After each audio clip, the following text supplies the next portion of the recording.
आइए जानते हैं फैटी लीवर के बारे में। लेकिन फैटी लीवर के बारे में जानने से पहले आपको ये पता होना चाहिए कि लीवर होता क्या है। लीवर क्या है? हमारी बॉडी का सबसे लार्जेस्ट ऑर्गन है। ये करता क्या है बॉडी में? हमारे फूड को डाइजेस्ट कर रहा है, एनर्जी को स्टोर कर रहा है और जितने भी हमारे बॉडी के अंदर टॉक्सिन्स हैं, पॉइजन है, उसको रिमूव आउट करता है। तो इससे आप समझ सकते हैं फैटी लीवर के बारे में। फैट इन लीवर, जब फैट का क्या कहते हैं बिल्डअप डिपोजिशन हो जाए लीवर में, उसको फैटी लीवर कहते हैं। अब क्या ये दो तरीके के होते हैं। पहला है नॉन अल्कोहलिक फैटी लीवर, दूसरा है अल्कोहलिक फैटी लीवर। इसी से डिफरेंस पता चल जाता है। नॉन अल्कोहलिक में अल्कोहल का कोई यूज़ नहीं है, लेकिन अल्कोहलिक में क्या है कि अल्कोहल का बहुत ज़्यादा यूज़ होता है।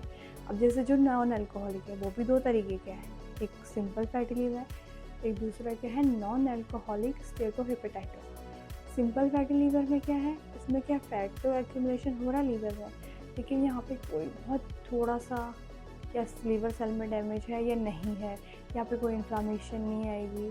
तो यहाँ पे अगर ज़्यादा इन्फ्लामेशन नहीं है, ज़्यादा लीवर सेल में डैमेज है, तो क्या है ये लीवर को कॉज भी नहीं करेगा, आगे कोई दिक्कत नहीं देगा। लेकिन नॉन अल्कोहलिक में क्या होता है, फैट का एक्यूमुलेशन हो रहा है लीवर में, यहाँ पे पूरा इन्फ्लामेशन भी होगा, लीवर सेल डैमेज भी होंगे। तो ये जब लीवर सेल डैमेज भी होंगे तो ये क्या करेंगे, फाइब्रोसिस भी करा सकते हैं, लीवर में स्कारिंग भी करा सकता है, हो सकता है कि हेपेटाइटिस की दिक्कत भी आ जाए या लीवर में कैंसर होने के चांसेस भी होते हैं।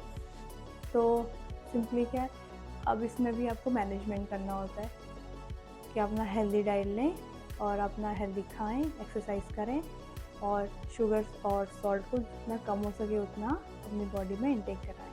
अब इसमें क्या अल्कोहलिक फैटी लीवर, इसमें आप समझ सकते हैं इसमें क्या पर्सन बहुत ज़्यादा अल्कोहल का यूज़ कर रहा है। अब क्या है, अल्कोहल बहुत ज़्यादा लिया उसने, लीवर क्या कर रहा है, उस अल्कोहल को रिमूव आउट करने की कोशिश कर रहा है, वो ब्रेक डाउन करेगा, लेकिन उसी ब्रेक डाउन के प्रोसेस में क्या है, वो जनरेट कर देता है एक हार्मफुल सब्सटेंस को हमारी बॉडी में। तो वही हार्मफुल सब्सटेंस क्या करते हैं, लीवर में दिक्कत कराते हैं, लीवर को बहुत ज़्यादा वीक कर देते हैं। तो इससे क्या मरीज़ को दिक्कत आ सकती है। तो इन दोनों के सिम्टम देखा जाए तो या तो बिल्कुल नहीं दिखाई देंगे या तो बहुत कम दिखाई देते हैं। या तो दिखाई देगा तो सिम्टम ये होगा कि पेशेंट को बहुत ज़्यादा हैवीनेस है, उसको खाने का मन नहीं कर रहा, उसे चक्कर से आ रहे हैं, यही। तो अब जानिए कि किन किन को इसके रिस्क हो सकते हैं, कौन कौन मतलब इसके रिस्क में आ सकता है। तो जैसे कि जिसको डायबिटीज़ हो, जो प्री डायबिटिक के स्टेज में आ गया हो, या जिसका कोलेस्ट्रॉल ट्राइग्लिसराइड ज़्यादा बढ़ा हो और जो इसकी मेडिकेशन ले रहा हो, और जिसको हाई बीपी की दिक्कत सबसे ज़्यादा हो, जिसको कॉर्टिकोस्टेरॉइड्स चल रहे हों, या जिसको कैंसर का ट्रीटमेंट चल रहा हो। जैसे बहुत सारों को देखा जाए तो मिडिल एज में भी होता है और बहुतों को ओल्डर एज में भी ये सब देखा जाता है, लेकिन बहुत देखा जाता है कि बच्चों में भी ये चीज़ है। तो इसमें क्या है कि ये सब लोग इसके रिस्क में रहते हैं। अगर आपका इसका ट्रीटमेंट देखा जाए तो इसका ट्रीटमेंट ज़्यादा कुछ नहीं है। आपको अपना पूरा डाइट हेल्दी रखना है, आपको एक्सरसाइज रेगुलर करनी है, अपने खाने में हेल्दी से हेल्दी चीज़ें लेनी है।